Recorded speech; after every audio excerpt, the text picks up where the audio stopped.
Hello my dear students, welcome to my channel Triyasha study centre.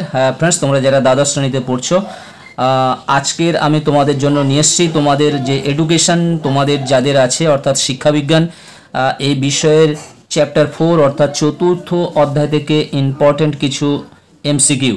তোমাদের চতুর্থ অধ্যায়টির নাম ভারতীয় সংবিধানের শিক্ষা সংক্রান্ত বিধিসমূহ। ভারতীয় সংবিধানের শিক্ষা সংক্রান্ত বিধিসমূহ এর থেকে এটি চতুর্থ অধ্যায়, অর্থাৎ এটি তোমাদের 2 নম্বর গ্রুপের সঙ্গে যুক্ত আছে, অর্থাৎ 4, 5, 6, 7, 8 5টি অধ্যায় মিলে তোমাদের থাকবে 9 নম্বর। অতএব এর থেকে এর ভাগে একটি থেকে দুটি প্রশ্ন পড়তে পারে, এর থেকে একটি থেকে দুটি প্রশ্ন এর থেকে থাকবে। অবশ্যই তোমরা একটু মনোযোগ দিয়ে ভালো করে দেখে নেবে, কারণ প্রচুর প্রশ্ন আছে এতে, অথচ এর থেকে একটি থেকে দুটি প্রশ্ন মাত্র পড়ে, তাহলে বুঝতে পারছো অনেক অনেক এমসিকিউ আছে। তার মধ্যে থেকে আমি বেছে 21টি মতো প্রশ্ন আমি তোমাদের জন্য রেখেছি। আশা করি এর থেকে তোমরা দুটি প্রশ্ন কমন পেয়ে যাচ্ছ। বন্ধুরা, তোমরা যারা চ্যানেলটি সাবস্ক্রাইব করোনি অবশ্যই তোমরা চ্যানেলটি সাবস্ক্রাইব করে নাও এবং বন্ধুদেরকে লিঙ্ক বেশি বেশি করে শেয়ার করো। দেখো আমরা প্রশ্ন উত্তরগুলো পড়ে নিই। একের দাগের প্রশ্ন, ভারতীয় সংবিধান অনুযায়ী শিক্ষা হলো রাজ্য তালিকাভুক্ত, কেন্দ্রীয় তালিকাভুক্ত, যুগ্ম তালিকাভুক্ত, কোনো তালিকাভুক্ত নয়। অ্যান্সার হবে যুগ্ম তালিকাভুক্ত, অর্থাৎ রাজ্য এবং কেন্দ্র মিলে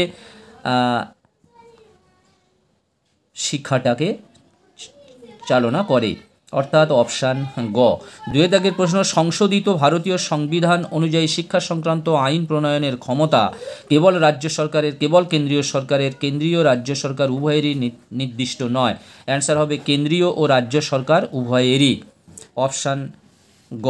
3 দাগের প্রশ্ন, ভারতীয় সংবিধানের 42তম সংশোধনের পর শিক্ষা বিষয়টি তালিকার অন্তর্ভুক্ত হয় একক, সাধারণ, বিশেষ, যুগ্ম। অ্যান্সার হবে যুগ্ম। ভারতীয় সংবিধানের 42তম সংশোধনের পর। 4 দাগের প্রশ্ন, নারীদের সুযোগ সুবিধার কথা সংবিধানের কত ধারায় বলা হয়েছে? 14 থেকে 17 নম্বর, 15 থেকে 18 নম্বর, 14 থেকে 18 নম্বর, 16 থেকে 18 নম্বর ধারায়। অ্যান্সার হবে 14 থেকে 18 নম্বর ধারায়।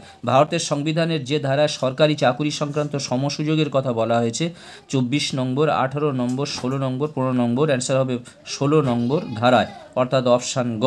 শিক্ষায় সম সুযোগ দানের অর্থ হলো প্রতিটি ব্যক্তিকে শিক্ষায় সম সুযোগ দান করা।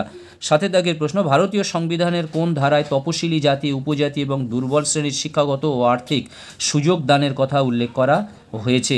30 নম্বর ধারা, 46 নম্বর, 45 নম্বর, 14 নম্বর ধারায়। অ্যান্সার হবে 46 নম্বর ধারায়, অর্থাৎ অপশান খ। 8 দাগের প্রশ্ন, ভারতীয় সংবিধানের প্রথম কতগুলি তালিকা ছিল? 4টি তালিকা ছিল। নারী শিক্ষার জাতীয় কমিটির নেতৃত্বে ছিলেন দুর্গাবাই দেশমুখ। অবৈতনিক বাধ্যতামূলক শিক্ষার অধিকার আইন 2009 যে নামে পরিচিত ছিল RTE অর্থাৎ right two education act, RTE 2009 হিসেবে পরিচিত ছিল। 11 দাগের প্রশ্ন, সংবিধানের যে ধারা অনুযায়ী শিক্ষায় নারীদের সমান অধিকারের কথা বলা হয়েছে? 14(1) নম্বর ধারা, 15(1) নম্বর ধারা, 16(1) নম্বর ধারা, 17(1) নম্বর ধারা। অ্যান্সার হবে 15(1) নম্বর ধারায়, অর্থাৎ অপশান খ। 12 দাগের প্রশ্ন, সংবিধানের কত নম্বর ধারায় অবৈতনিক প্রাথমিক শিক্ষার কথা বলা হয়েছে? 46 নম্বর, 45 নম্বর, 16 নম্বর, 18 নম্বর। অ্যান্সার হবে 45 নম্বর, অর্থাৎ অপশান খ। বন্ধুরা, তোমরা যারা চ্যানেলটি সাবস্ক্রাইব করোনি অবশ্যই তোমরা চ্যানেলটি সাবস্ক্রাইব করে নাও এবং বন্ধুদেরকে লিঙ্ক বেশি বেশি করে শেয়ার করো। পরে 13 দাগের প্রশ্ন আছে, দেখতে পাচ্ছ, সংবিধানের কত নম্বর ধারায় রাজ্যের সমস্ত অফিসে বৃত্তি ও নিয়োগের ক্ষেত্রে সমান অধিকার দেওয়া হয়েছে? অ্যান্সার হবে 16 নম্বর ধারায়, অপশান খ। তারপরে বেনারস হিন্দু বিশ্ববিদ্যালয় ও আলিগড় মুসলিম বিশ্ববিদ্যালয় কোন তালিকাভুক্ত? অ্যান্সার হবে কেন্দ্রীয় তালিকাভুক্ত। 15 দাগের প্রশ্ন, ভারতীয় সংবিধানে 15 নম্বর ধারায় বলা হয়েছে, 15 নম্বর ধারায় কি বলা হয়েছে? অস্পৃশ্যতা বিলুপ্তির কথা বলা হয়েছে ভারতীয় সংবিধানে 15 নম্বর ধারায়, অর্থাৎ অপশান গ। ভারতীয় সংবিধানের ড্যাশ ধারায় সম্পূর্ণভাবে রাজ্যের আর্থিক সহায়তায় পরিচালিত কোনো শিক্ষা প্রতিষ্ঠানে ধর্মীয় নির্দেশনা প্রদান করা যাবে না। এটি 24 নম্বর ধারাতে দেওয়া আছে, 24 নম্বর ধারা। এরপর দেখো কয়েকটি প্রশ্ন অপশান ছাড়া। ভারতীয় সংসদে শিক্ষার অধিকার আইন পাস হয় 2009 খ্রিস্টাব্দে। বর্তমানে ভারতীয় সংবিধানের ধারার সংখ্যা হলো 448টি। 19 দাগের প্রশ্ন, ভারতীয় সংবিধান গণপরিষদের কাছে গৃহীত হয় 1950 খ্রিস্টাব্দে 26শে জানুয়ারি। ভারতীয় সংবিধান গণপরিষদের কাছে গৃহীত হয় 1950 খ্রিস্টাব্দে 26শে জানুয়ারি। 20 দাগের প্রশ্ন, ভারতে বর্তমানে সংবিধানের মৌলিক অধিকারের সংখ্যা হলো 6টি। সংখ্যালঘুদের স্বাধিকারের রক্ষার কথা বলা হয়েছে 29 নম্বর ধারায়। বন্ধুরা, আজকের মতো ভিডিওটি এখানে শেষ করলাম। তোমরা যারা চ্যানেলটি সাবস্ক্রাইব করোনি, অবশ্যই তোমরা চ্যানেলটি সাবস্ক্রাইব করে নাও, বন্ধুদেরকে লিঙ্ক বেশি বেশি করে শেয়ার করো। তোমরা প্রথম থেকে শেষ পর্যন্ত ভিডিওটি দেখো। নেক্সট ডেতে নিয়ে আসবো তার পরের অধ্যায় থেকে। তোমরা অবশ্যই এই প্রশ্নগুলি গুরুত্ব দিয়ে পড়ো। এর মধ্যে থেকেই তোমরা 2টি প্রশ্ন কমন পাবে।